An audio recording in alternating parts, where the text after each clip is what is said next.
যে জোনটা আমি সেফ হিসেবে মনে করব বা বলবো সেটা পারলে ভরবে, সেখানে কম্পিটিশনটা হবে কিন্তু কম হবে।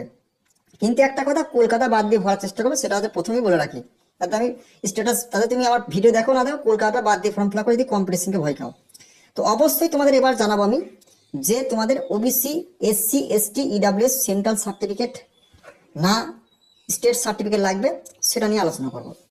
দেখো প্রথমত হলো কিছু জিনিস বুঝতে হবে, সেটা হলো কি, দেখো এখনো যখন তোমাদের আরো একটা নোটিফিকেশন কিন্তু আসতে চলেছে এনটিপিসি, সেখানে কিন্তু একটা ডেট দেওয়া থাকে ফর্ম ফিল আপের লাস্ট ডেট বলে।